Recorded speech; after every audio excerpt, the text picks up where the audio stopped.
Feminism 101, Part 2. In my first video on feminism, we discussed what feminism means and the history of feminism. In this video, I will focus on some of the problems women still face today. The workplace.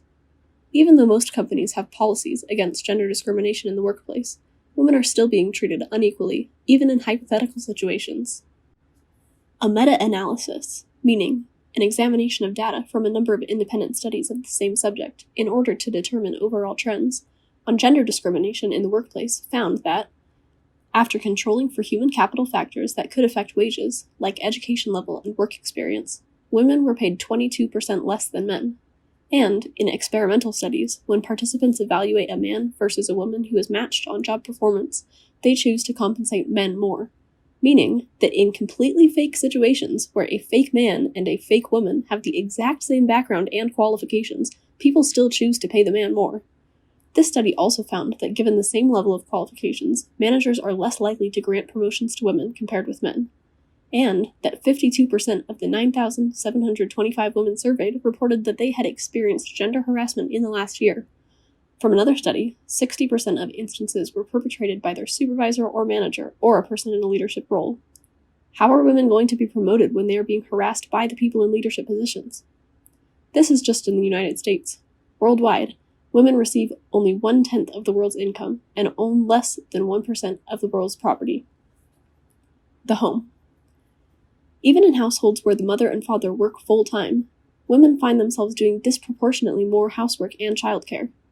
You might think, well, women are just better at that kind of thing. Really? Women are better at taking Johnny to soccer practice and vacuuming the living room floor? I don't think so. The meanings of mother and father were socially, not biologically determined. Women are not biologically better at being a parent and doing housework. You might be thinking, so what good is gender equality in the home and the workplace going to do? What would change if women were no longer discriminated against? I'll share a few findings from studies on these questions. But first, let's talk about paternity leave. Imagine you are a brand new father, and you are so excited to spend time with your wife and newborn. Only, your company doesn't offer paternity leave, and America does not mandate that your company give you vacation days either. So you spend 1 or 2 days at home before heading back to work. You are so jealous that your sweet wife gets to stay home all day with that cute baby. Except, she has just undergone major surgery, or the equivalent of it, is breastfeeding about the same number of hours that you are working, and you probably still expect her to have the house clean and dinner on the table when you get home, not to mention waking up 6 times in the middle of the night to feed and burp the baby, because you can't do it, you have work in the morning. What can be done about this predicament? Paternity leave. Paternity leave supports women as it balances the childcare and housework responsibilities between spouses. If men are equally likely than women to take paternal leave, statistical discrimination against women should also decrease or disappear. Periods of leave exclusively reserved for fathers are proposed as a policy instrument to increase men's participation in family tasks and facilitate women's progress in the professional career.